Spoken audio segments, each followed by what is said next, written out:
Bom dia, eu sou o Marcos, eu sou organizador da CETEC e eu vou mediar essa palestra. Caso eu caia, quem vai assumir é a Bárbara e vamos para alguns detalhes de como a gente vai fazer hoje. Primeiro, a gente vai disponibilizar o link do forms de feedback, que é muito importante que vocês respondam, e também com essas respostas a gente vai sortear um curso de Power BI da Digicad.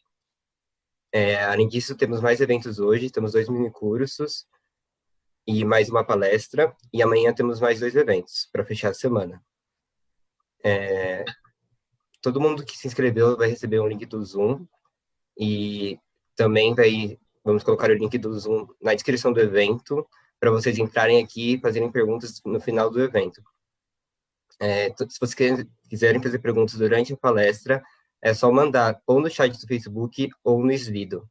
Também quero agradecer a Gerdau por ser a nossa principal patrocinadora, e agradecer ao Tito e a Jéssica, que estão aqui hoje, da Odebrecht, falando um pouco sobre a reorganização da cidade de Colo, no Panamá.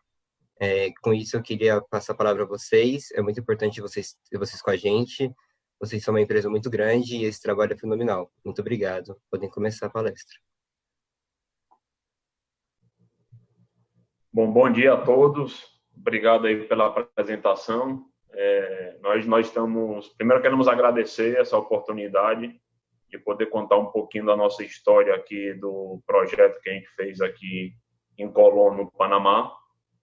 E estamos também muito contentes de fazer parte aí da CETEC, nessa 10ª semana temática de Engenharia Civil da Escola Politécnica. Baixo a temática de edificações na era contemporânea, vamos falar aqui sobre o nosso projeto de renovação urbana de Colón, que foi um projeto de integração humana.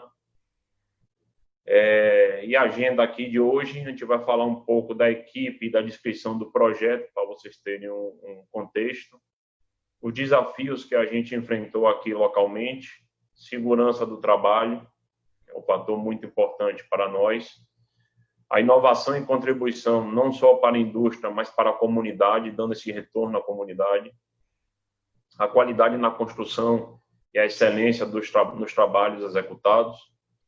E falando também um pouco da qualidade funcional e estética do design. E terminamos aí com algumas reflexões finais aqui para passar aí para vocês. Começando falando um pouco aí da equipe do projeto, o empreiteiro foi o consórcio Novo Colón, que estava constituído aí pela Odebrecht, a CNO e CUSA. CUSA é uma empresa aqui panamenha, de uma longa experiência também aqui em execução de obras de grande porte aqui no Panamá. O promotor da obra foi o Ministério de Vivenda e Ordenamento Territorial, o MIVIOT, e também uma iniciativa do Governo Nacional da República do Panamá. E na parte aí de engenharia e arquitetura, a gente contou também aí com alguns parceiros estratégicos que a gente tem aqui no Panamá, que na parte de arquitetura e design foi Gestão Urbana e Suma, e na parte de engenharia civil, estrutural e MEP foi a Plades. Essa é uma foto que a gente fez na última entrega. Nós tivemos 10 entregas dentro de Alto de los Lagos. Aí é uma foto uma pequena amostra da equipe de mais de 3.500 trabalhadores que contribuíram aqui no projeto. E falando um pouco aqui da descrição do projeto, como é que ele foi concebido, o antecedente de Colón. Colón é uma cidade que fica no Caribe do Panamá, fica ao norte aqui do país. É a saída do canal do Panamá para o Caribe. Até a década de 30 era conhecido aqui, chamada como a Xicarazinha de Ouro. Ela lembra muito a arquitetura de New Orleans, uma cidade muito bem planificada, com 16 ruas, avenidas largas, mas que desde a década de 30 até a data de hoje veio sofrendo uma decadência e um abandono estruturante. Tá? Então, a cidade sofria bastante inundações, existiam edifícios históricos abandonados e com risco de colapsar. muitos incêndios recorrentes por toda a parte de elétrica já ultrapassada, e muitas residências precárias com sistemas colapsados, tanto de água, esgoto e rede elétrica, onde moravam também muitas famílias, gerando aí uma superpopulação dessas casas nessas condições. Então, esse foi o antecedente que gerou aí essa oportunidade desse projeto. Então, foi uma iniciativa pública do governo federal do Panamá, que incluía aí um projeto de engenharia, construção e gestão social. E aí a gente fez essa parte de gestão social, que a gente vai falar um pouco mais na frente. E foi considerado durante esses últimos 4 anos como o projeto mais importante de renovação urbana da América Central e o mais ambicioso aqui no Panamá. Ele foi orientado a promover a restauração do centro histórico de Colón, essas 16 ruas que a gente comentou, a construção de 5.380 soluções habitacionais e a restauração de alguns edifícios de interesses sociais ou tombados historicamente. E isso para quê? Isso para gerar melhores condições e qualidade de vida para os colonenses, né? Os habitantes aí da província de Colón. O nosso principal objetivo, como eu comentei, foi sempre promover essas mudanças estruturantes na qualidade de vida das famílias que habitavam essas casas condenadas com alto risco de colapso estrutural e condições inumanas, né? Muitos expostos a esgotos, a doenças endêmicas. Então, a gente entendia que o grande objetivo que tinha que motivar a equipe e que tinha que ser o norte para o projeto, mais do que criar uma solução de arquitetura, de engenharia, de construção, era, de fato, mudar a vida das pessoas. Dentro disso, o projeto ele estava bem dividido, que a gente chama de 3 componentes, bem separados. Aqui o que vocês estão vendo aí é uma foto aérea da cidade de Colón, onde aí no meio vocês conseguem ver a Zona Franca de Colón, que fica na saída do canal, é um centro logístico importante aqui do Panamá, onde a gente utilizou muito durante a construção para trazer o material aqui para a obra. E os 3 componentes eles se dividem em 3, como eu comentei. O primeiro é a infraestrutura urbana de Colón, que era recuperar toda a infraestrutura colapsada da cidade, nessas 16 ruas.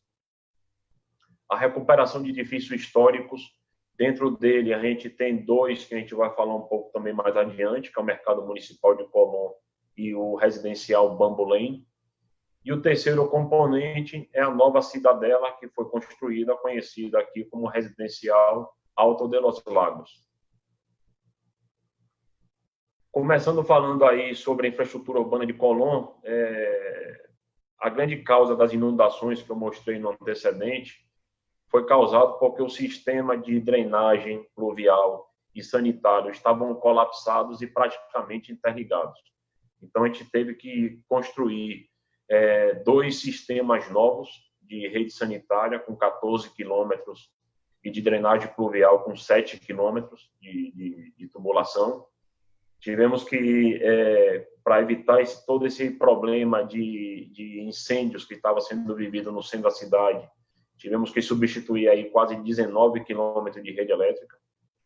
E para devolver o esplendor de Colón, a gente também trabalhou aí na recuperação e urbanismo de avenidas, ruas e passeios com 12 quilômetros.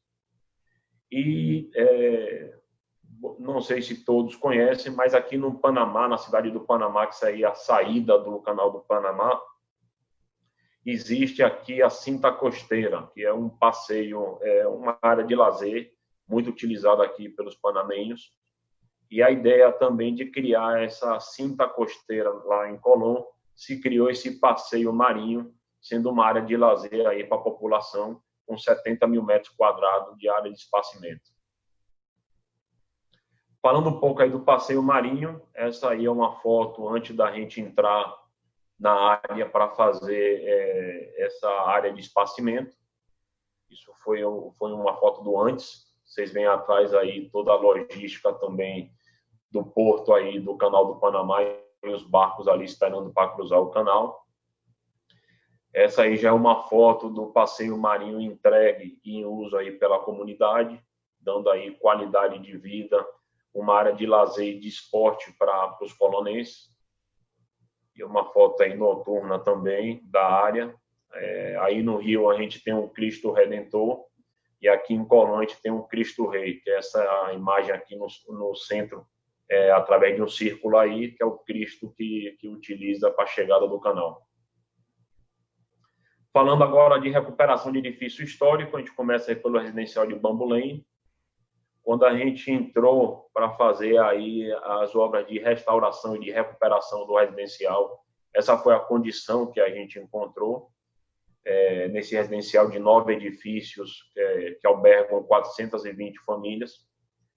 A obra que a gente teve que construir foi com os residentes morando dentro do apartamento, então foi uma logística bastante complexa no início, mas Jéssica vai comentar um pouco mais na frente aí qual foi o grande trunfo que a gente teve na execução. Essa aqui é uma foto aérea também do antes. Vocês podem ver que a cobertura estava toda já danificada, ou seja, que os residentes dos últimos andares tinham, nas épocas de chuva, cachoeiras dentro dos apartamentos. E aqui foi uma foto quando a gente inaugurou isso em outubro, esse residencial em outubro de 2018, dando uma nova qualidade de vida para os 420 famílias que moram nesse residencial. Falando agora um pouco do mercado municipal de Colón, Colón ele é conhecido por ser uma área também muito cultural, não só no quesito de dança, de cultura, mas também de culinária.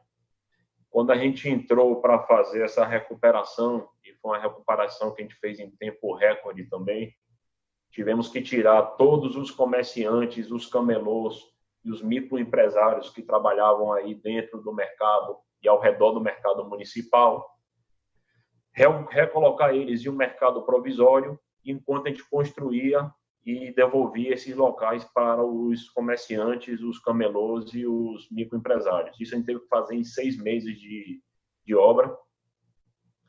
E aí foi a condição final que a gente entregou para os comerciantes e para os colonenses, né? Devolvendo aí essa oportunidade de resgatar esse lado culinário da cidade e dos colonenses. Um fato interessante desse edifício, dessa edificação, é que o mercado municipal ele foi inaugurado em 1936. Tá? Ele tinha sido tombado pelo Patrimônio Histórico Arquitetônico, pela Direção Nacional de Patrimônio Histórico do Panamá, e isso aí nós tivemos que cumprir um rigoroso processo de engenharia, porque a gente não podia fazer nenhuma interferência, nem na fachada, nem na cobertura, em termos de condições e de premissas. Então, a gente teve que trabalhar em conjunto, não somente com o cliente, com o project manager que existia, mas também junto com o patrimônio histórico do Panamá, para que a gente pudesse manter aí esse histórico das raízes culturais e culinária ancestral do mercado municipal de Colón. E aí o terceiro componente, como eu comentei, é a cidadela de residencial de Alto de los Lagos. Essa é uma foto aérea onde mostra já depois das 10 entregas que a gente fez. Tivemos que fazer uma construção em tempo recorde, em 49 meses, para permitir essa inclusão social para mais de 25 mil colonenses beneficiados, com a construção aí de 5.380 apartamentos distribuídos em 780 mil metros quadrados.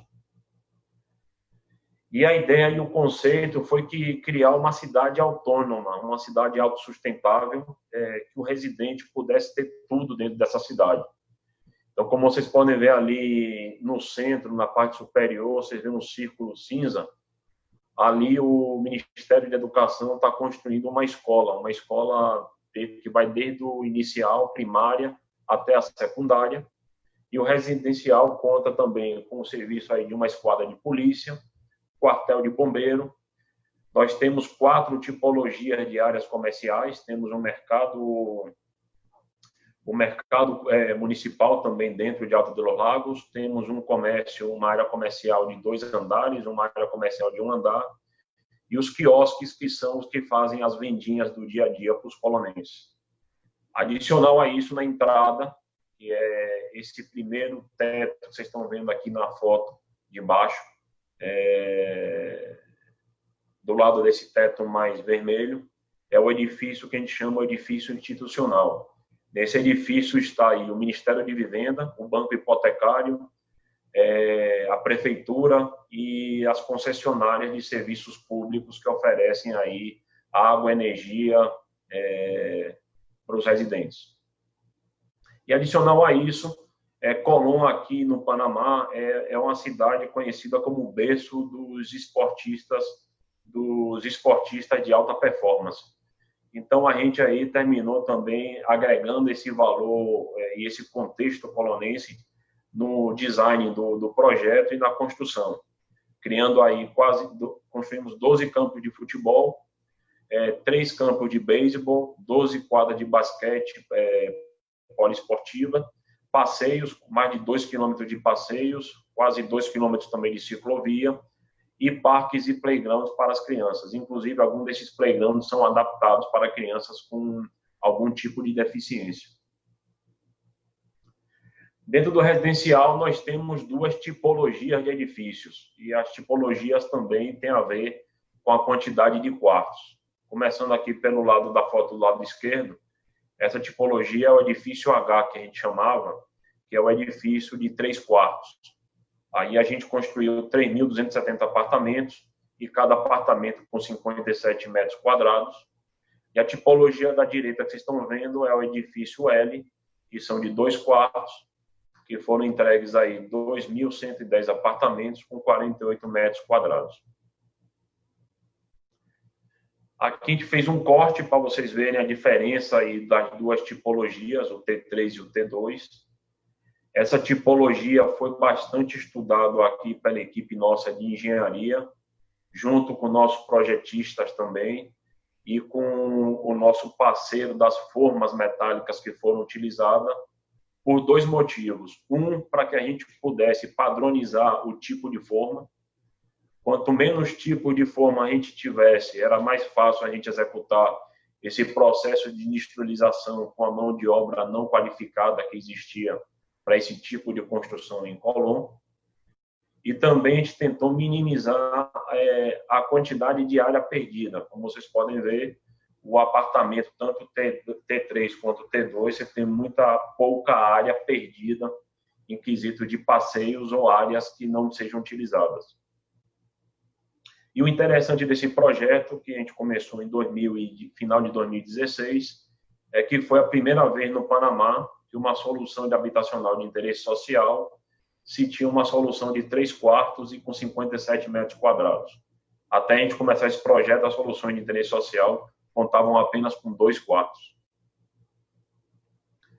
E o nosso projeto aí, como eu comentei também no início, o grande legado foi proporcionar a Colón uma oportunidade aí de inclusão social, agregando a qualidade de vida, dignidade e segurança para mais de 25 mil colonenses. Agora eu vou passar aqui para a Jéssica, que ela vai entrar agora num pouco de parte técnica, mostrando aí parte aí dos desafios locais que a gente teve, e aí eu termino aí, eu vou contribuindo aí junto com ela. Bom dia, gente. Agora vamos falar um pouco sobre desafios locais. Primeiramente, a gente tem que ressaltar que nosso projeto estuvo muito focado nos Objetivos de Desenvolvimento Sustentável da UN. A UN tem 17 Objetivos de Desenvolvimento Sustentável.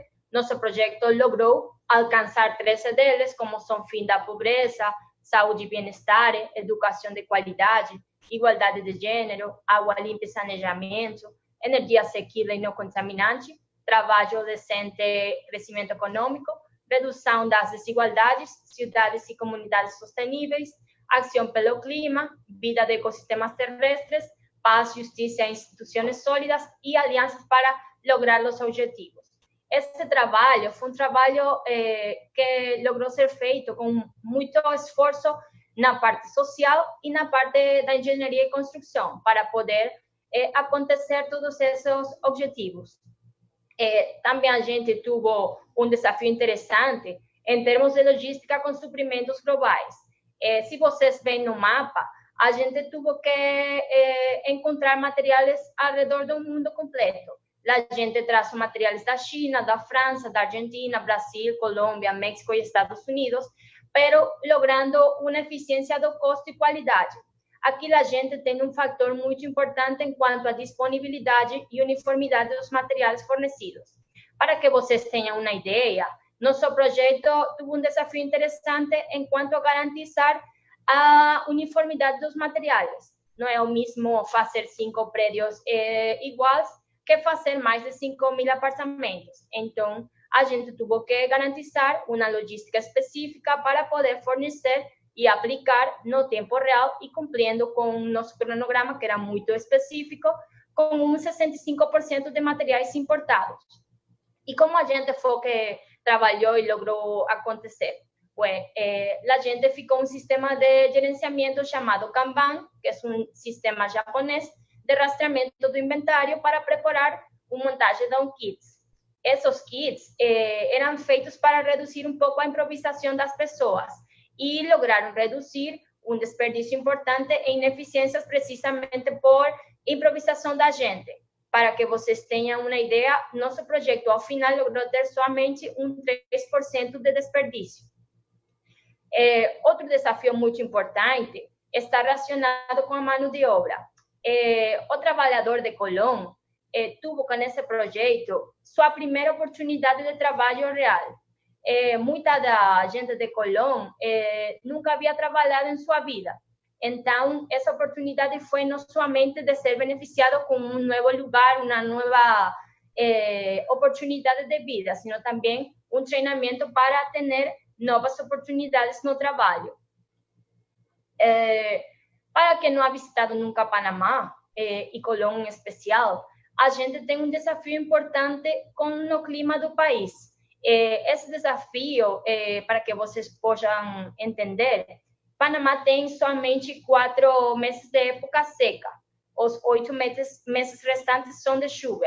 Então, a gente teve um desafio de executar uma construção juntamente com a vida cotidiana das pessoas na cidade, minimizando o impacto no dia a dia do colonense. Isso quer dizer uma construção em simultâneo com a vida cotidiana da cidade, exigindo planejamento detalhado, coordenado e superando as condições climáticas extremas de Colón, que, como comentei para vocês, tem 8 meses de chuvia fortes no ano.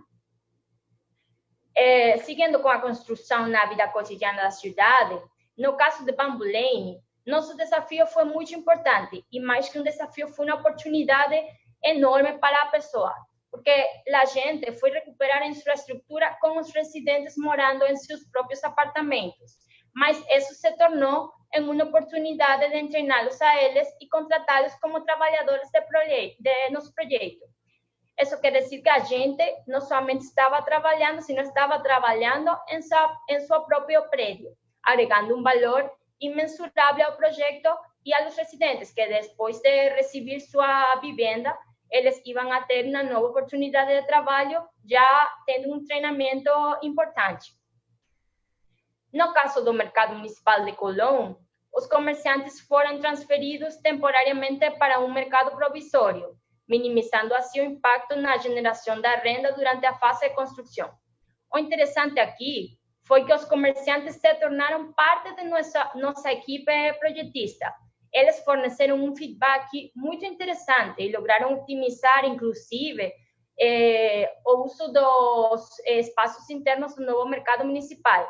Eles ficavam constantemente aportando ideias e dados interessantes de como a gente podia aproveitar ao máximo o nosso espaço no mercado para fazê-lo a ele muito mais interessante. Isso pela importância gastronômica e cultural que o próprio mercado tem, não somente para Colón, sino para o turismo no Panamá.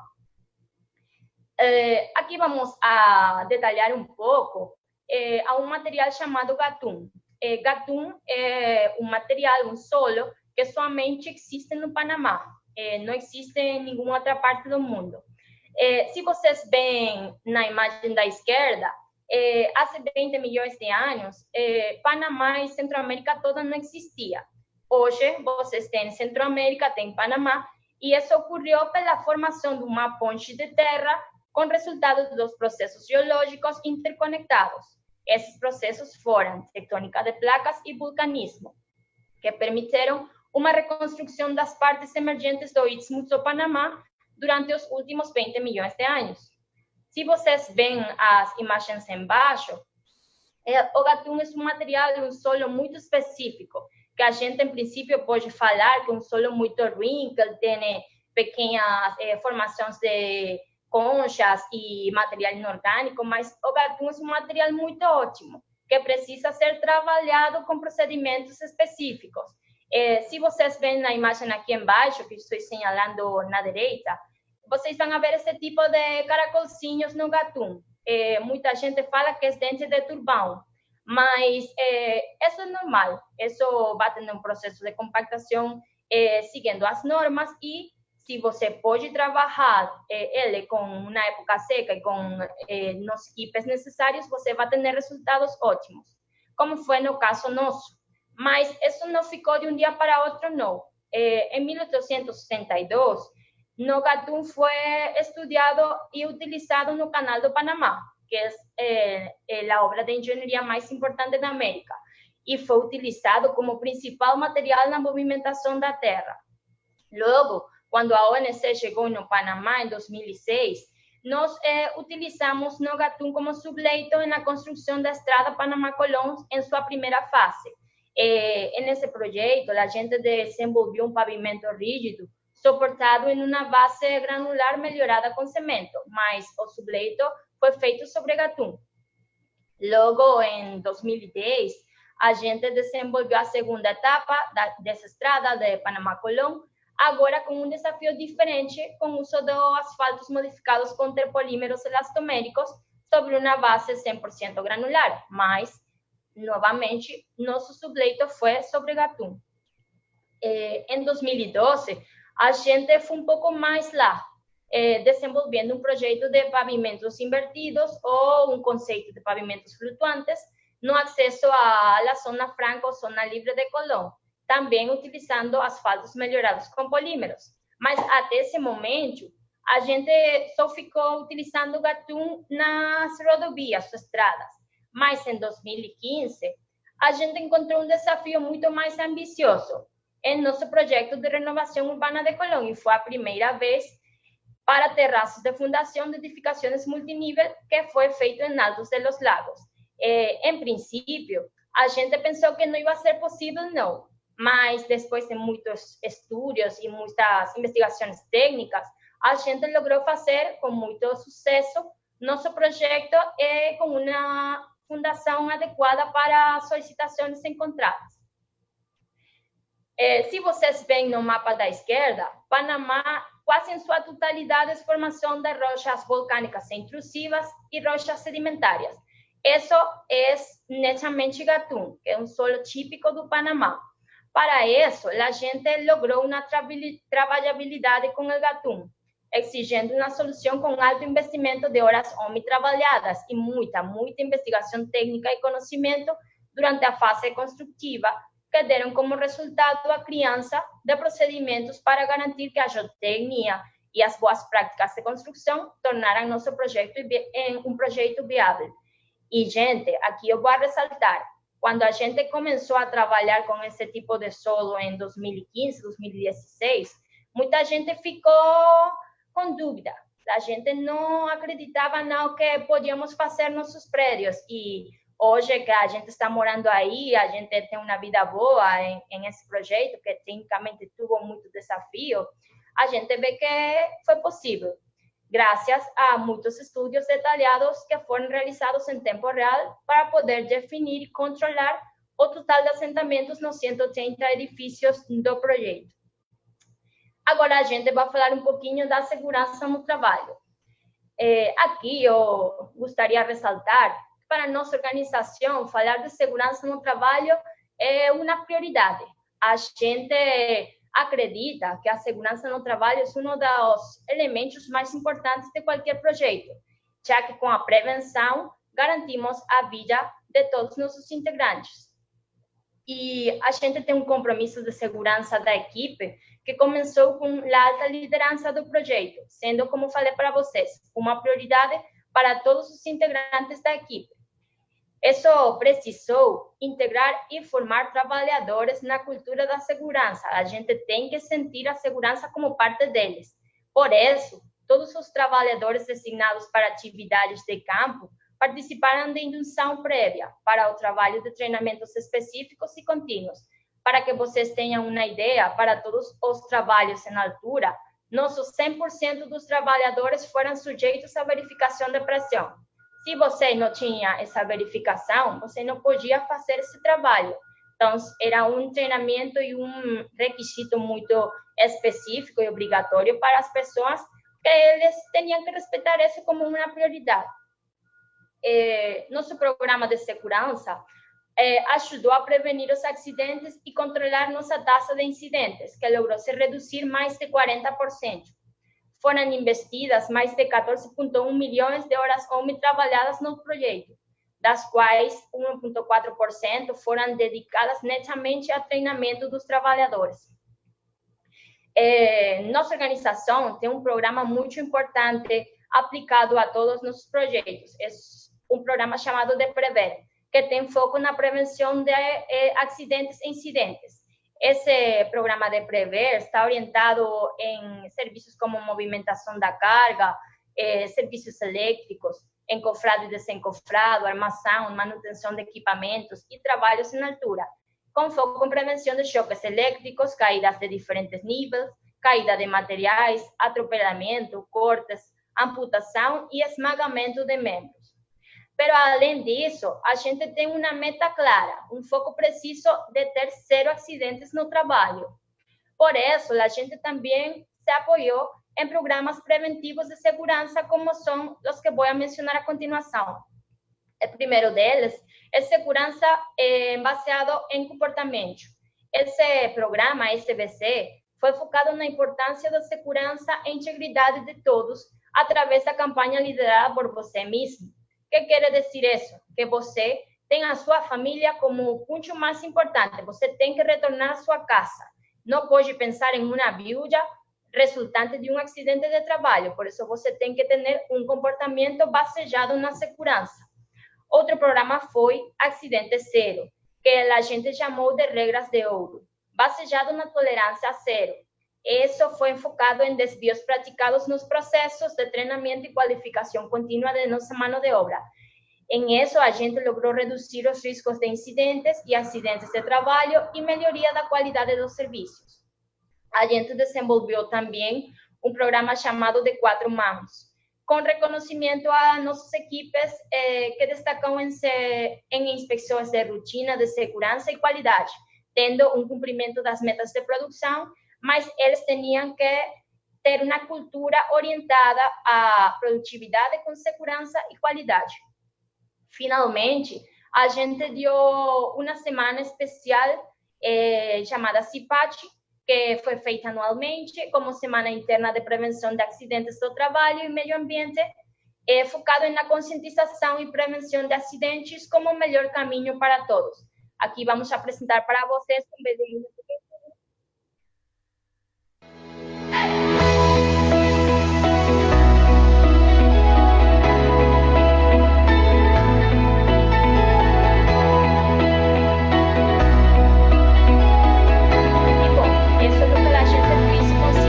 Tratar de conscientizar a nossos trabalhadores, a nosso projeto todo, que a segurança é, em definitiva, uma prioridade. Também foi incluída como uma condição crítica não somente em nossos trabalhadores, sino em todos os contratos de subempreiteiros, exigindo um fiel cumprimento dos processos estabelecidos na cultura e nas diretrizes de segurança, não somente do nosso projeto, sino também da organização. Vocês podem ter uma ideia do investimento de quase 2,1 milhões de dólares em equipamentos de proteção pessoal, EPPs, e coletivos, EPCs. Como quinto ponto, vamos a falar um pouco de inovação e contribuição para a indústria e a comunidade. Nosso projeto teve uma prática que a gente chamou de Você Sabia Que. Para que vocês tenham uma ideia, a gente desenvolveu uma comparativa de quantidades de materiais para nosso projeto relacionados, por exemplo, ao edifício Empire State ou a Torre Eiffel, ou quantidades significativas da vida normal da gente. Para mencionar algumas aí, a gente utilizou 290.000 galões de pintura, que é o equivalente para llenar 2,5 piscinas semiolímpicas. No caso das baldosas de cerâmica, a gente utilizou 258.570 metros quadrados de baldosas, que equivale a instalar baldosas em 6 canchas de futebol. E, finalmente, a gente desenvolveu a construção de um tanque de água de 1 milhão de galões. Dentro desse tanque, você podia encher 667.000 boas de futebol. Então, essas eram as quantidades que a gente estava falando. Eram quantidades que involucravam uma logística muito importante e detalhada para poder garantir a uniformidade. Para falar um pouco do nosso sistema construtivo, ele foi um sistema industrializado com formas. A gente estava buscando ter muita produtividade, enfocada em garantizar um melhor acabamento das formas em nossas concretagens, aumentando assim a qualidade, diminuindo nossos retrabalhos. Por isso, a gente teve redução de custos e tempos de execução, com flexibilidade de mobilização da mão de obra não qualificada. A gente foi treinada especificamente para trabalhar com esse tipo de sistema de industrialização, adaptando assim as formas metálicas, a configurações desejadas de acordo com a nossa arquitetura de implantação de prédios tipo H ou tipo L. Nosso foco foi sempre de produtividade, por isso a gente buscou sempre uma otimização baseado em considerar nossa sequência executiva para o uso das formas. Se vocês veem na imagem à direita, no slide, a gente teve um semiconjunto de formas. Isso estava orientado a garantizar que 10 semiconjuntos de formas foram para produzir 3 apartamentos em cada basejado. 4 concretagens com conjunto de forma por semana, garantizando assim que uma equipe só iba a estar enfocado em um conjunto de formas. Isso para garantizar que cada 22 dias praticáveis no mês pudiéramos conseguir nossa capacidade instalada de 192 a 240 apartamentos no mês. Nós tivemos um desafio importante enquanto no traço, na mistura de concreto. Para isso, ficamos com uma aliança importante com nosso parceiro de México, Cemex. Nosso projeto teve 130.000 metros cúbicos de concreto. Isso pode ser traduzido em 18.323 betoneiras de concreto autonivelante, que foi desenvolvida com uma engenharia em sinergia com nosso parceiro estratégico Cemex.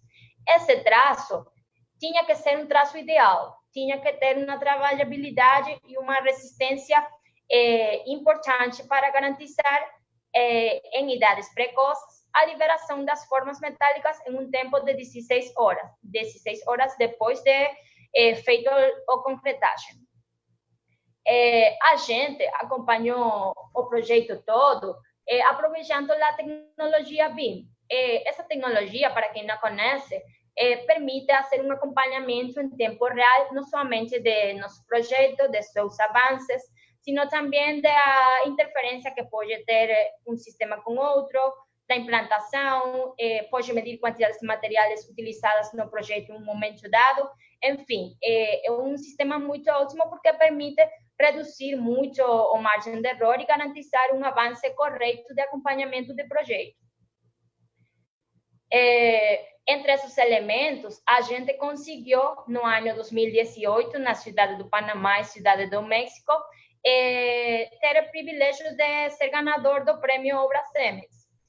Também a gente logrou ser finalista nas categorias de habitação social e valor social. Esse prêmio teve participação de 600 projetos no mundo, ao redor de 19 países. Aqui vocês podem ver umas imagens da gente recebendo nosso prêmio Obra CEMEX, tanto na Cidade de México como na Cidade do Panamá. Nossa equipe de engenharia teve um cuidado muito importante relacionado na instrumentação dos prédios. Como falei para vocês anteriormente, a gente desenvolveu uma laje de fundação que tinha que ter um detalhe dos assentamentos elásticos diferenciais.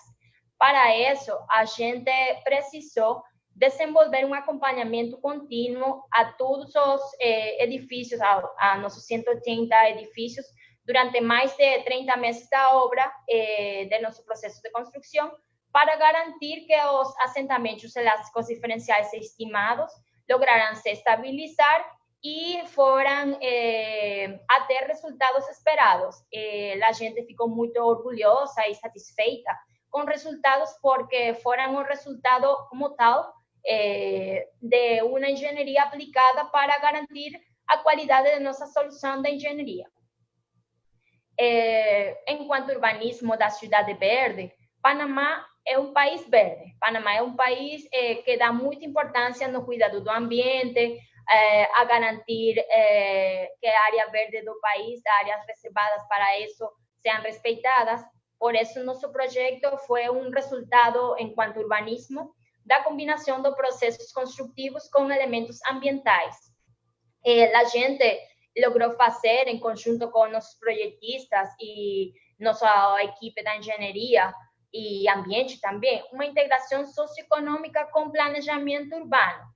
Para que vocês tenham ideia, 32% da área útil total de nosso projeto é área verde.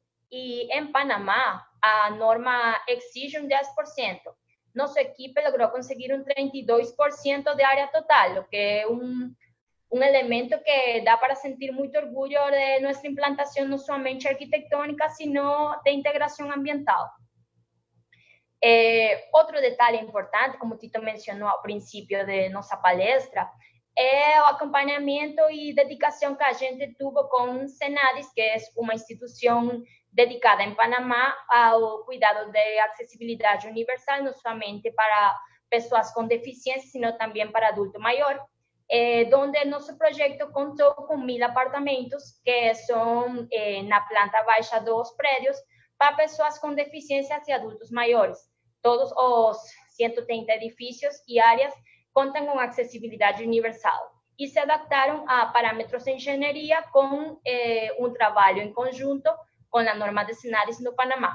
Inclusive, a gente logrou fazer visitas com pessoas com deficiência que foram a nossos apartamentos durante o processo de desenvolvimento da solução da engenharia e ficaram muito satisfeitos com nossas ideias, aprovando elas e ficando um trabalho conjunto em sinergia para ter um resultado muito mais favorável para essas pessoas. Aqui vocês podem ver que essa adaptação a pessoas com deficiências foi feita, inclusive, desde as definições topográficas e da elevação dos prédios, logrando fazer quarteirões que a gente desenvolveu em setores para lograr ter acessibilidade universal. Inclusive, a gente foi desenvolvendo nas terraças de acordo a esta acessibilidade.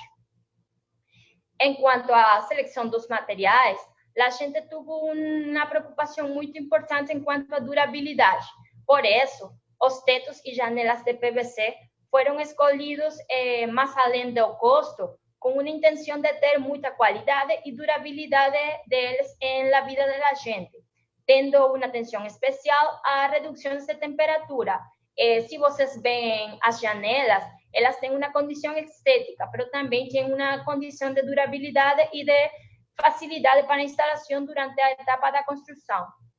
Aqui vocês podem ver uma imagem dos tetos em seu processo construtivo, logo deles já uma imagem um pouco mais da obra terminada. E, finalmente, nosso projeto ao final, não? Com uma importância na seleção dos materiais aplicados, que considerou não somente, como falei para vocês, um processo de construção e durabilidade, sino um processo mais além do custo de qualidade. No uso de tetos e janelas de PVC, trouxe para nós versatilidade e conforto e eficiência, pelo excelente isolamento térmico e acústico que permitiu à nossa equipe reduzir o consumo de energia em los moradores, por la redução como tal da temperatura.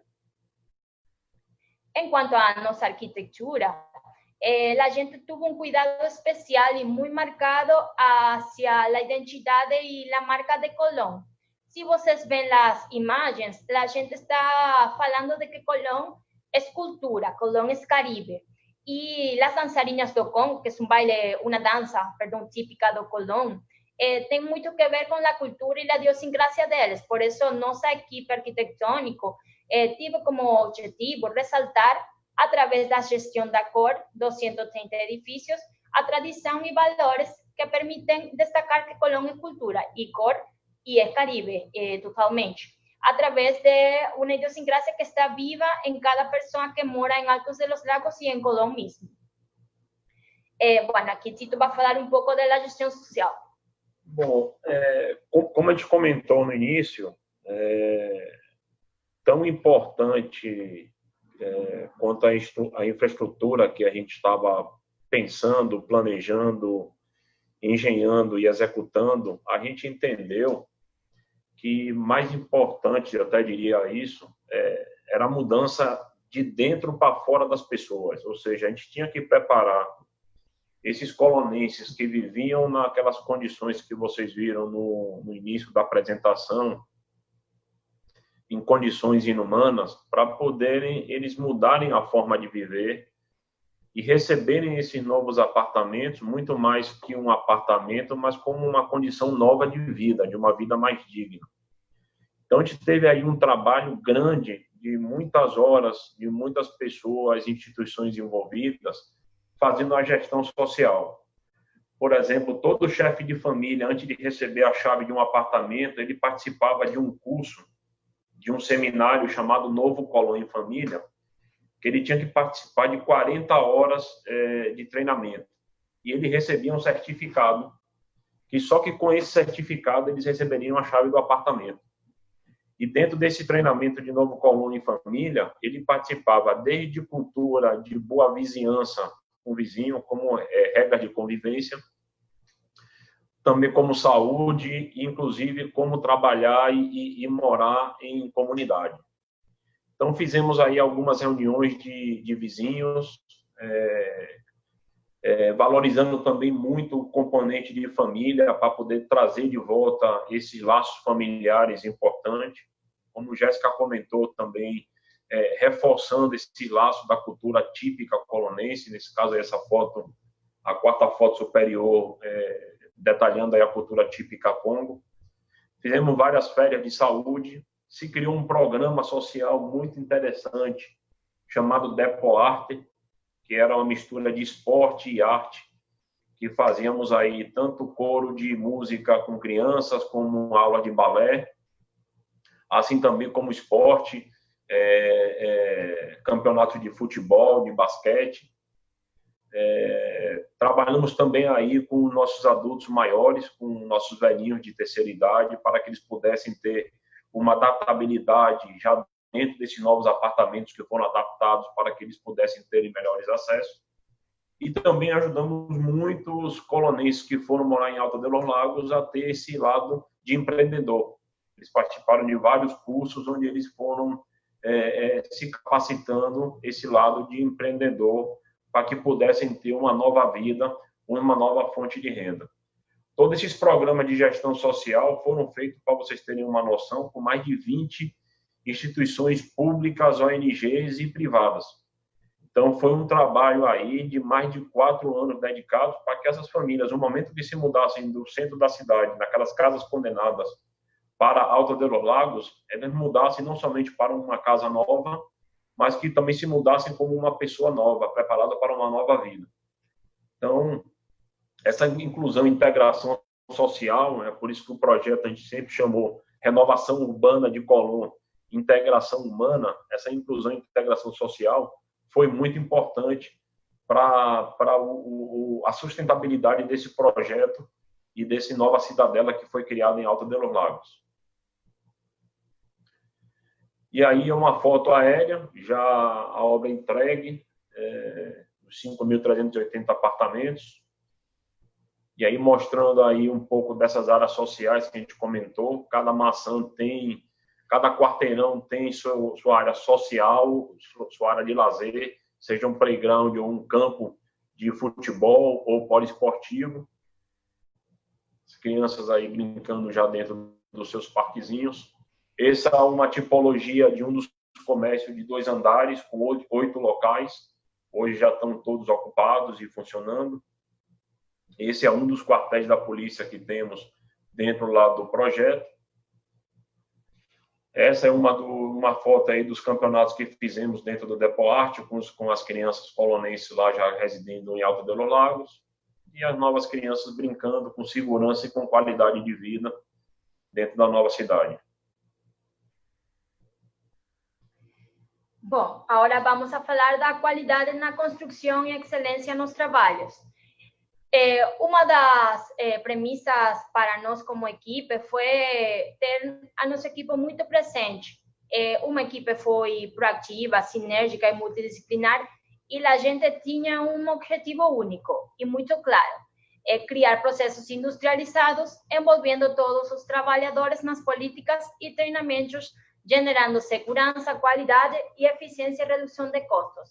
Mas para nós, o mais importante foi manter nosso equipe motivado e com muita participação em atividades importantes para o desenvolvimento não somente do nosso projeto, sino da engenharia como tal no Panamá. Por isso, a gente teve participação no congresso da SPIA, que é no Grêmio de Arquitetos e Engenheiros no Panamá, também participação em feiras de saúde. A gente teve também aqui participação na Semana da Engenharia Civil na UTP, que é a Universidade Tecnológica no Panamá, e em programas ou meios de comunicação, como esse que sale na imagem, sensibilização com pessoas com discapacidade, presença na Câmara de Comércio, e algo muito importante é presença no gabinete social. Isso ficou sendo muito importante, porque a gente logrou ter conscientização do que nosso projeto significava para a comunidade de Colón. Por isso, a gente teve uma forte presença de visitantes no nosso projeto. Para que vocês tenham uma ideia, a gente teve aproximadamente 425 visitantes por ano. A gente também desenvolveu programas de treinamento e transferência de conhecimento para nossos integrantes, mantendo sempre viva essa motivação, com introdução à nossa cultura, conversa com jovens parceiros. A gente desenvolveu um programa muito importante em Panamá, chamado De Servir, onde se estava focado, em dar uma instrução de produtividade e trabalho com qualidade e segurança à nossa média e baixa liderança. Então, a gente desenvolveu uma capacitação muito importante para lograr mudar a mentalidade de nossos trabalhadores. A gente também teve presença importante do programa Bem-Estar, focado em bem-estar mesmo de nossos integrantes, certificando-nos e desenvolvimento individual para ressaltar nossas metas pessoais e de vida e carreira.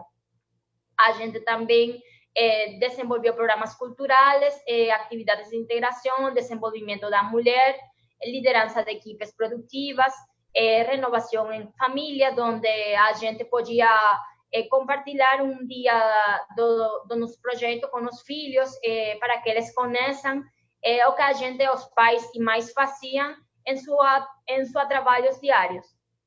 Finalmente, a gente teve um seminário de plano de ação para que nossos integrantes ficaram muito motivados com seus planos de vida e carreira.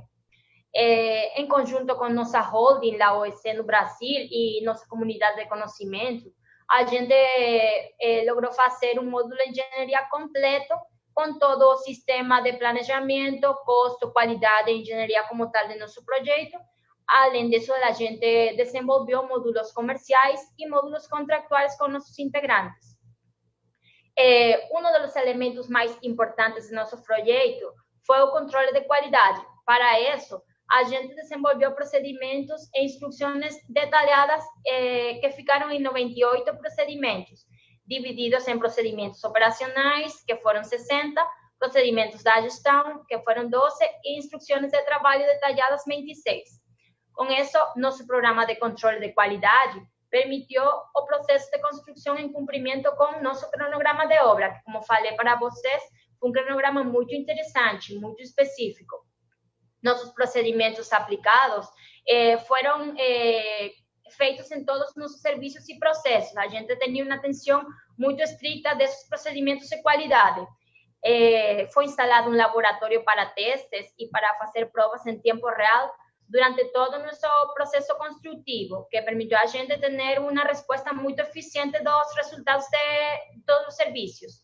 E todos os contratos dos subempreiteiros continham cláusulas estritas relacionadas ao controle de qualidade.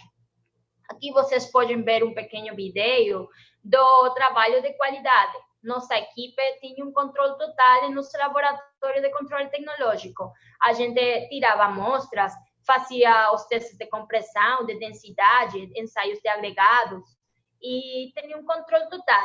Além disso, o mais importante para o desenvolvimento do projeto a nível global foi que a gente não somente fazia as provas, também analisava elas e ficava entregando à produção resultados em tempo real que permitiam nosso desenvolvimento normal do projeto com análise de resultados para a liberação das formas. Nosso controle de qualidade ficou fazendo muitos testes em nosso traço. Ao princípio, a gente teve dificuldade para conseguir um traço ótimo, E, finalmente, como falei para vocês, em sinergia engenharia com CEMEX e com nossa equipe de qualidade, a gente logrou desenvolver um traço eficiente com uma suavidade e acabamento legal para nossas formas.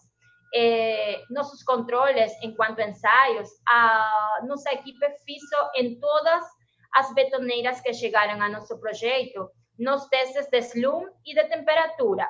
Enquanto a compressão, a gente, de acordo ao tipo de elemento, terminou fazendo 219.876 ensaios de compressão em concreto. Enquanto aos testes de instrumentação de pontos de controle, a gente tinha 12 elementos por cada prédio, resultando em 2.180 pontos de controle de assentamentos diferenciais nas lajes de fundação do edifício.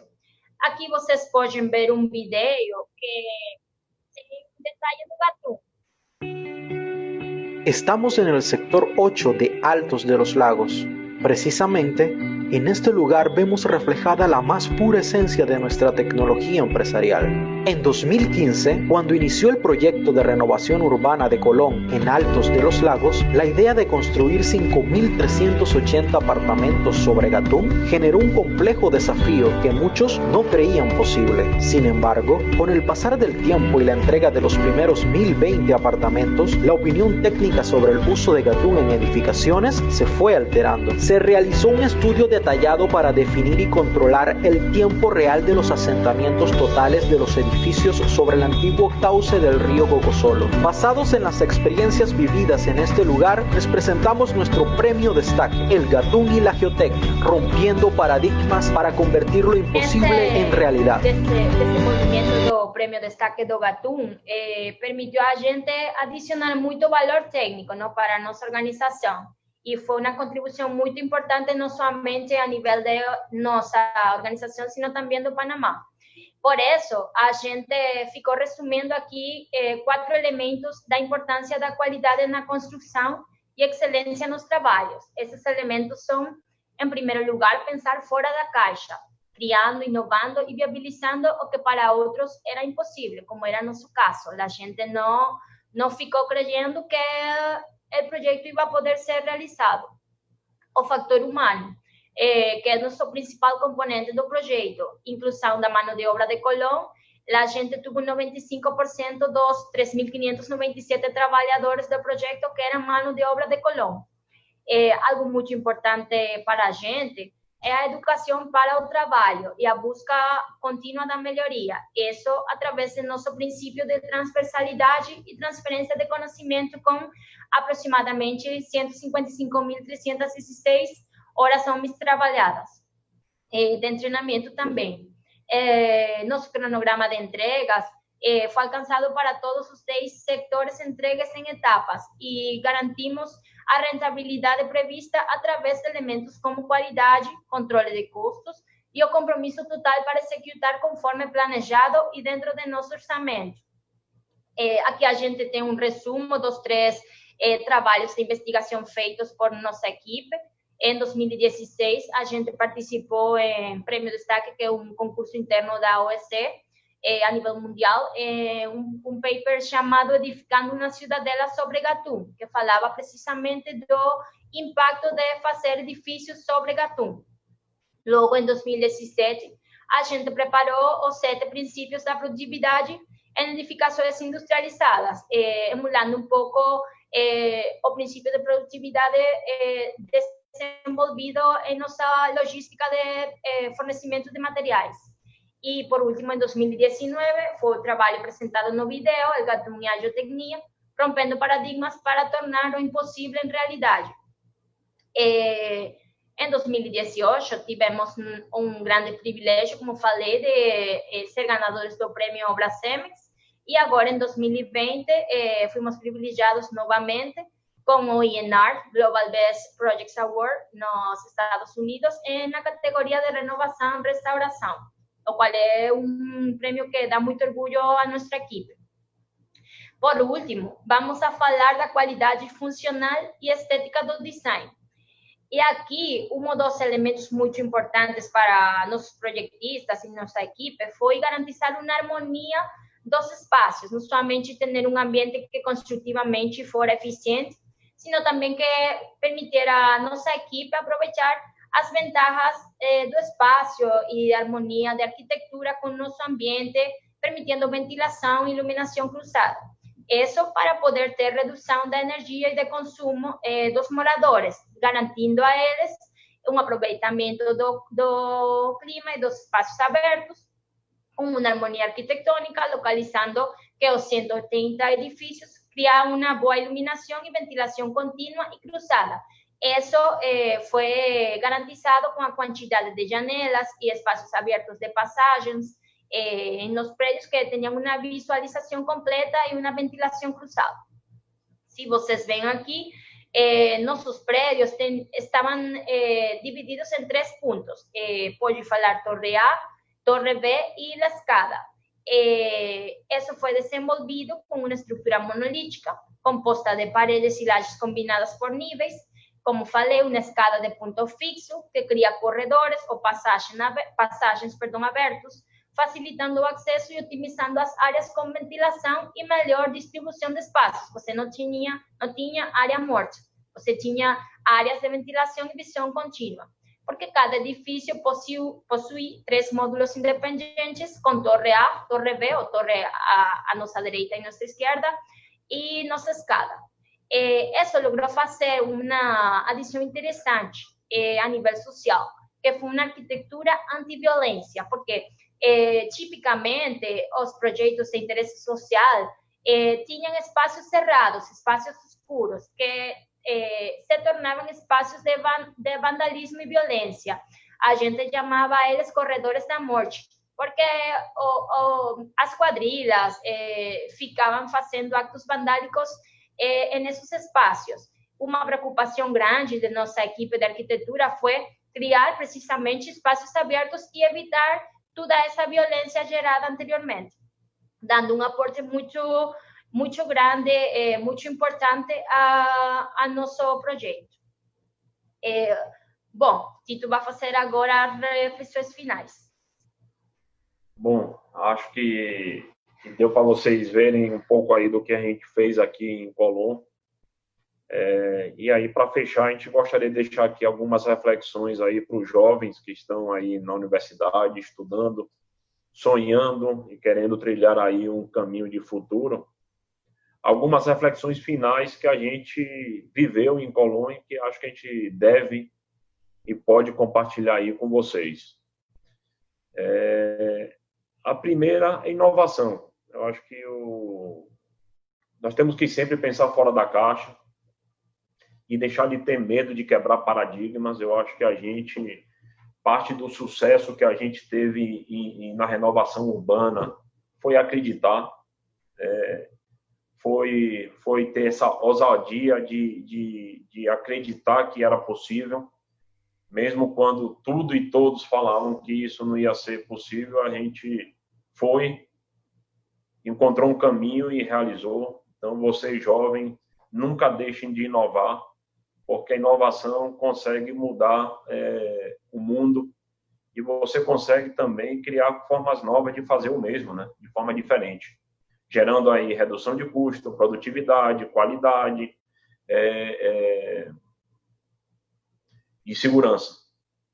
Eu acho também que muito importante, e foi o que a gente tentou sempre transmitir para a equipe, é que a gente precisava ter o domínio do negócio.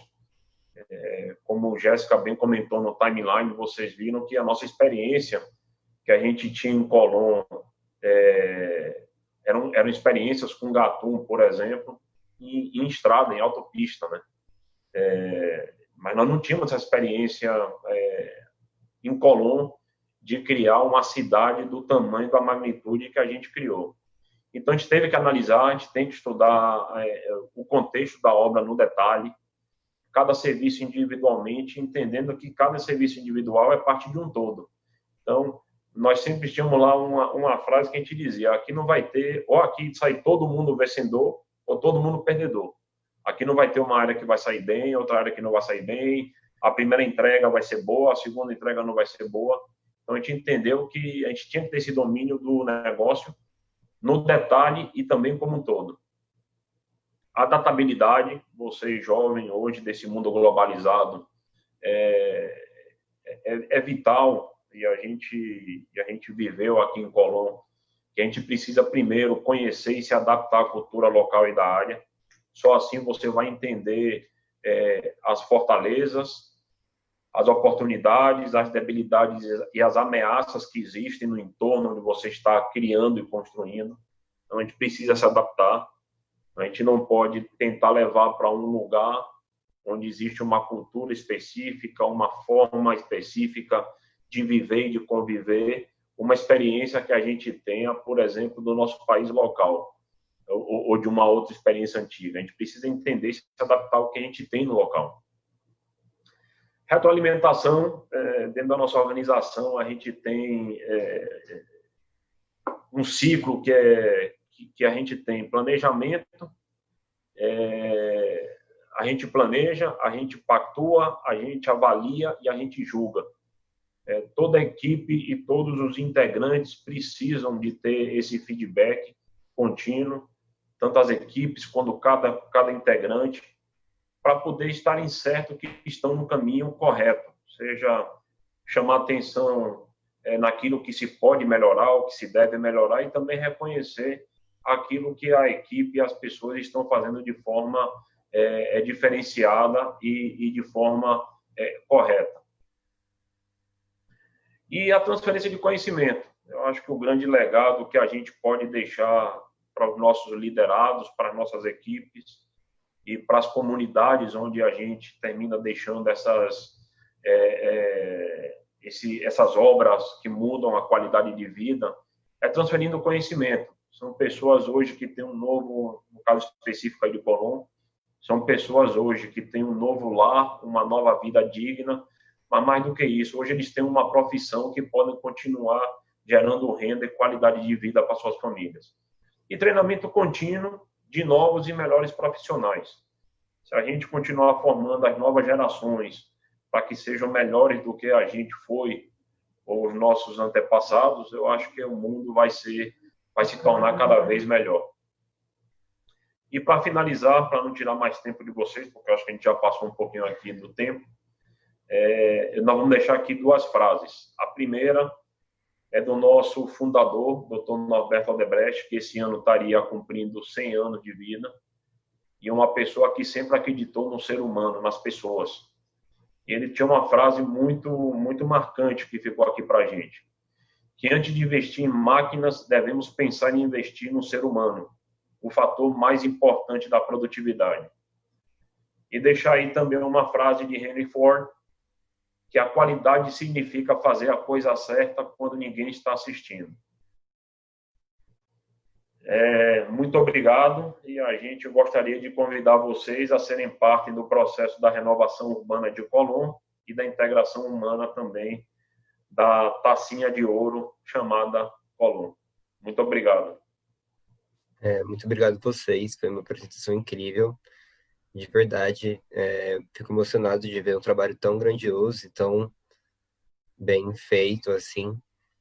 Só queria dar uns recados antes da gente abrir as dúvidas. Lembrando, a gente tem alguns links na descrição. A gente precisa que vocês deem um feedback para a gente, para ajudar a gente a entender a qualidade, melhorar sempre. Também tem um link com a tabela do LinkedIn. Vocês colocam lá para a gente trocar contatos e fortalecer a rede.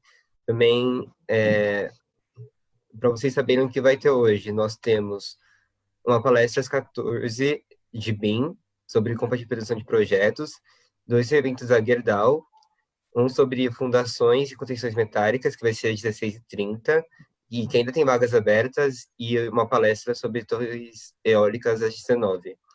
E amanhã a gente vai ter 2 eventos, visualização arquitetônica fotorrealista, que é um mini curso, e à noite a gente vai ter uma mesa redonda sobre sustentabilidade às 20h. Bom, agora falando um pouco mais das perguntas, a nossa primeira pergunta é: quantos anos durou o projeto todo? Quanto tempo foi?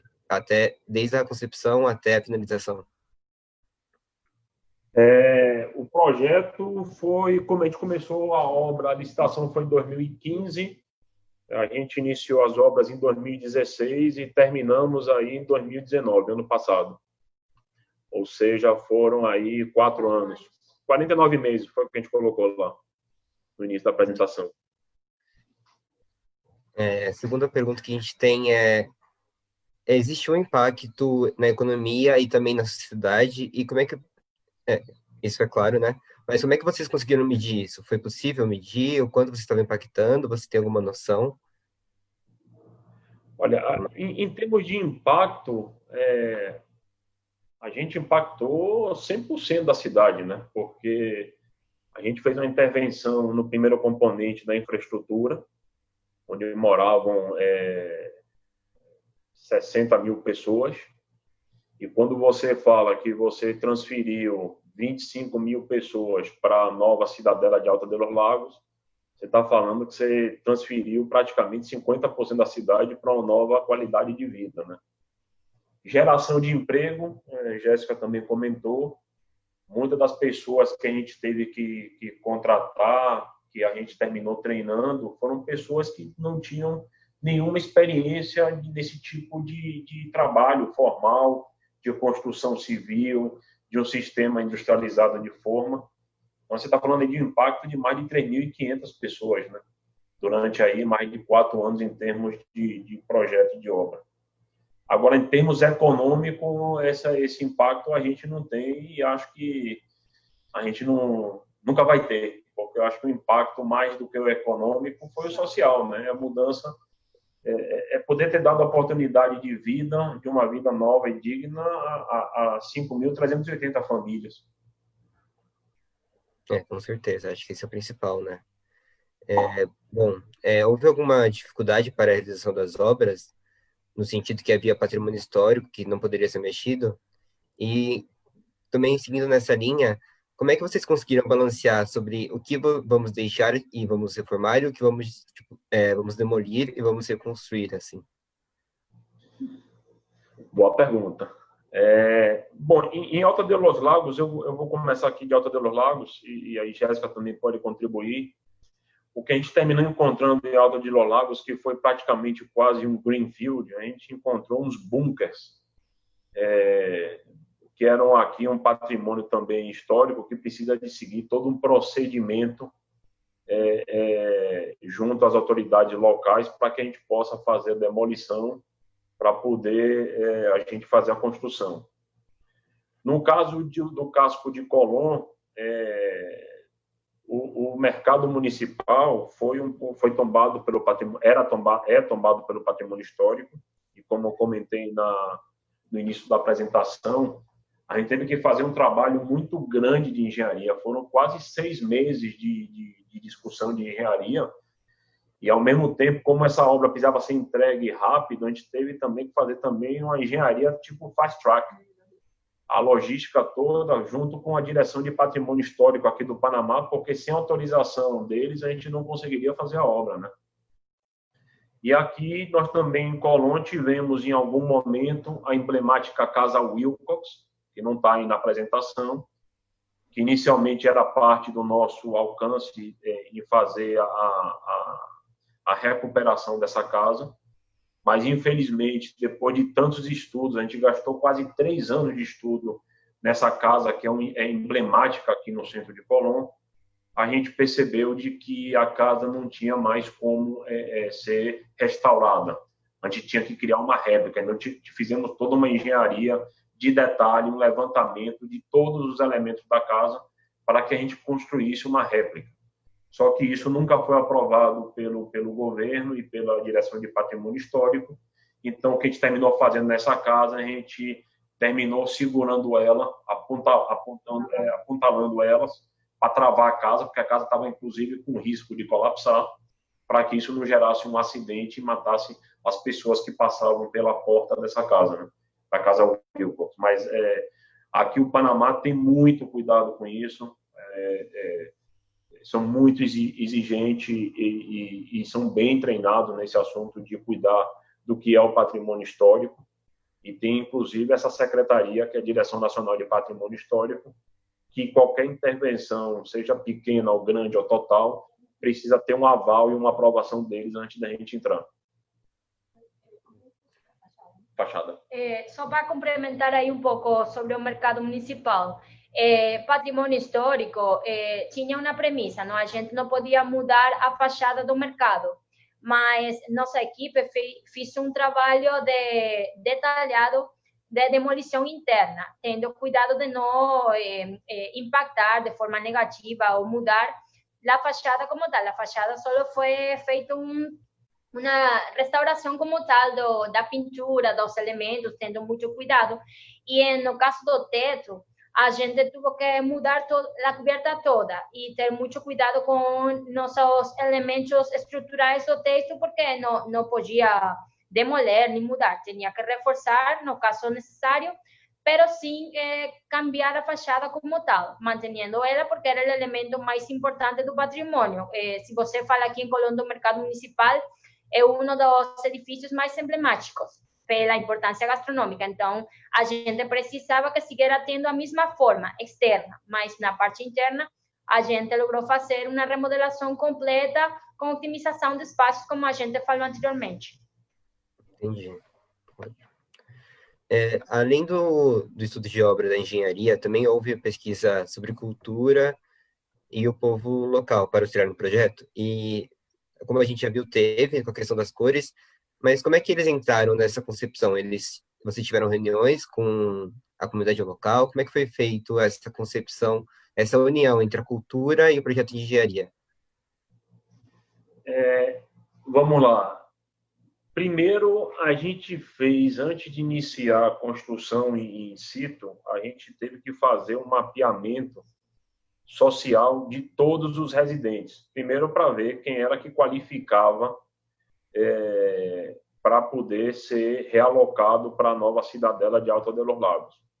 Então, junto com o cliente, com o Ministério de Vivenda, a área de gestão social do cliente e a área nossa social, a gente primeiro teve que fazer um mapeamento total das 25 mil pessoas que iriam se mudar uma vez que os apartamentos estivessem prontos em Alto de los Lagos. Uma vez que foram identificado isso, a gente teve um mapeamento das pessoas que estariam vindo morar. E aí é por isso que vocês veem que no apartamento, todos os apartamentos do primeiro andar foram adaptados, não são iguais aos apartamentos que estão no segundo, terceiro e quarto andar. Esses apartamentos, primeiro, foram adaptados para adultos maiores ou pessoas com deficiências físicas. Então, as portas são mais amplas para que uma cadeira de roda possa entrar. As portas dos banheiros dos quartos também são mais amplas do que os outros apartamentos. E todos os banheiros têm acessórios para que uma pessoa que possa estar numa cadeira de roda possa usar, fazer suas necessidades e tomar banho. sem a ajuda de ninguém, porque tem todos os acessórios universais para se apoiar. Tá? Parte também dos jogos que a gente terminou, ou dos playgrounds que a gente terminou criando, foi que a gente percebeu que a família, a gente viu o traço que o chefe de família eram mulheres solteiras e que tinham, em média, 3 a 4 filhos e que viviam de trabalhos informais, não tinham um trabalho fixo, formal. E isso foi mapeando totalmente o serviço e a engenharia que a gente estava construindo para essas pessoas, né? E o que a gente terminou fazendo em Alta de Los Lagos. No quesito cores, a gente, na verdade, tinha próprios polonenses que faziam parte da nossa equipe, né? Então, como a Jéssica falou, 95% dos nossos trabalhadores eram de Colón. Então, a endocicrácia polonesa estava dentro do nosso projeto, dentro da nossa equipe de engenharia, dentro da equipe de produção, e eu acho que isso aí foi uma grande oportunidade que a gente teve, que as pessoas trabalhavam não somente para ganhar o dinheiro no final do mês, mas porque também muitos deles trabalhavam construindo onde eles iam futuramente morar. Então, isso foi muito importante. Sim, realmente, achei essa parte incrível. Tem outra pergunta aqui, Jéssica, bom dia, adorei sua participação. Você comentou que muitos trabalhadores viram no projeto a primeira oportunidade de emprego. Que dificuldades vocês encontraram no sentido de qualificação da mão de obra e sobre deixá-los confiantes com o serviço? Bom, a nossa dificuldade foi enorme. A gente, em realidade, teve que ser treinada em competências específicas. A gente teve que passar por uma grande quantidade de horas de treinamento para poder fazer atividades de serviços da construção e ter validação por entes acreditados. Esse programa se chamou CREER, não? Acreditar. Onde a gente fazia primeiro uma seleção de acordo às atividades que eles podiam fazer mais. Havia gente que ia trabalhar na segurança, ou que iam trabalhar como apoio vial, para ajudar a controlar o tráfego, mais que todo em obras de infraestrutura no Colón, e outros que tinham mais competências técnicas que iam a ser desenvolvidas ainda mais pelos mismos líderes da obra, que iam a ir treinando a eles, não? A dificuldade foi enorme, mas ao final você obtuvo uma grande recompensa. O resultado foi maravilhoso, porque a gente agora está capacitada e você acredita que tinha gente que nunca teve um trabalho e agora pode ter uma empresa incluso para pintar, para fazer mamposteria, para trabalhar como carpinteiro,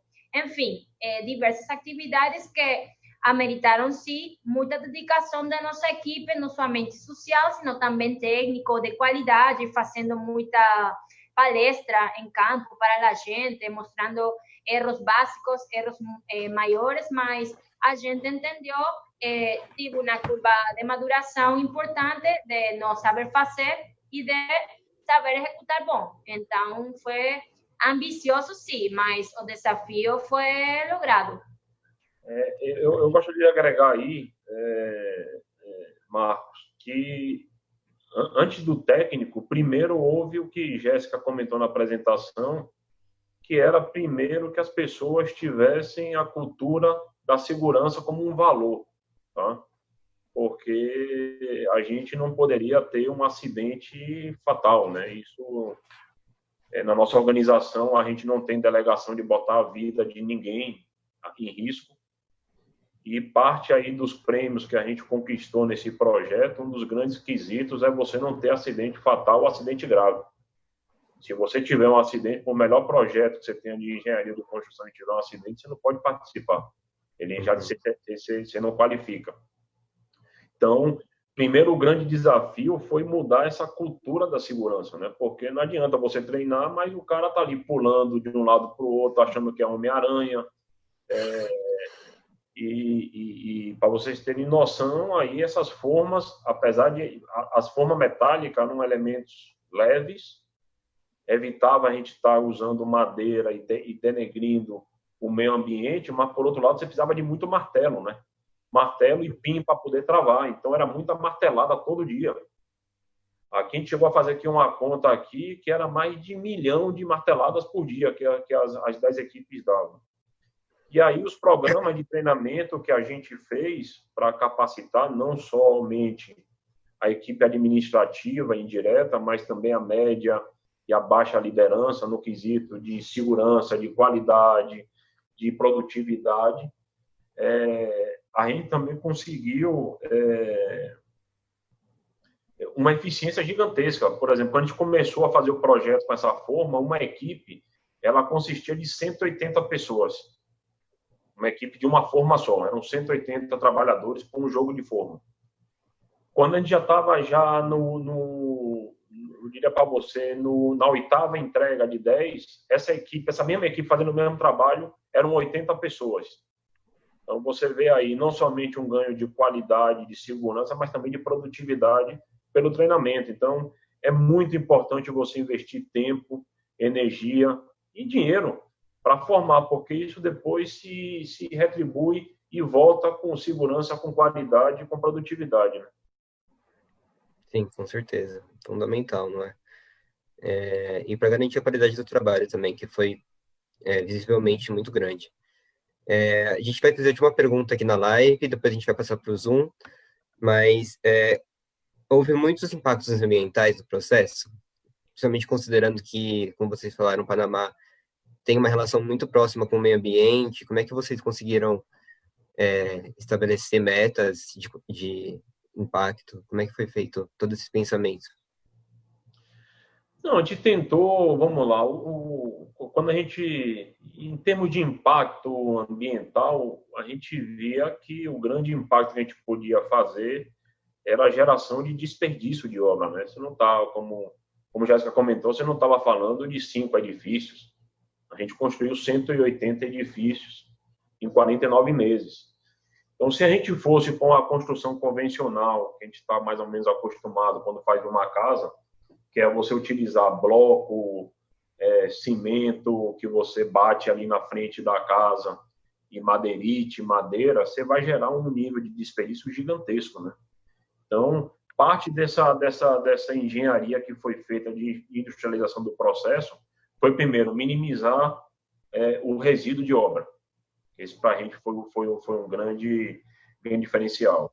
O outro, Jéssica comentou, que foi o kit também que a gente terminou criando no Kanban, que era na nossa área de suprimentos, que não somente era um quesito de produtividade, mas também de evitar desperdício, né? Que era você já levar o kit elétrico de água potável e de esgoto, já pronto e preparado por cada apartamento. Cada apartamento tinha um código de barra, que o encarregado vinha, disparava o código de barra e liberava automaticamente dentro da área de suprimentos o kit que ia para esse apartamento. Assim você evitava gerar esse impacto ambiental. O outro quesito aqui que a gente fez muito também, e Jéssica comentou, a gente superou, inclusive, as normativas ambientais, né? Quando você vê aí que a gente teve no projeto 32% da área total era área verde, quando aqui se pede 10%, e fizemos campanhas de replantação, de recuperação ambiental, de plantar no corredor que liga Colón a Panamá, de plantação, de fauna, todos os animais que a gente encontrou, a gente acionava junto com o Ministério de Ambiente a relocação e cuidado dos animais. Aqui a gente encontrou muito bicho preguiça, iguana, dentro de Alto de los Lagos. Então, tudo isso era feito um trabalho muito alinhado e coordenado com as autoridades aqui ambientais, para que a gente não tivesse aqui nenhum desvio, né? Entendi. Faz todo sentido. Bom, gente, a gente vai encerrar aqui a transmissão. Se vocês quiserem continuar conversando com o Tito e com a Jéssica, por favor, entre no Zoom. Temos ainda um tempo para tirar dúvidas. E também respondam um feedback. É importante para a gente ter essa resposta, porque com isso a gente pode melhorar e também porque vocês conseguem concorrer a prêmios. Com esse feedback, a gente vai sortear um curso da DigiCAD de Power BI. Então, por favor, respondam. E também, se quiserem, fiquem à vontade para entrar e tirar mais dúvidas aqui com os trabalhadores da Odebrecht. Foi muito legal, agradeço a participação de vocês. Muito importante falar sobre isso, um assunto muito enriquecedor. Obrigado.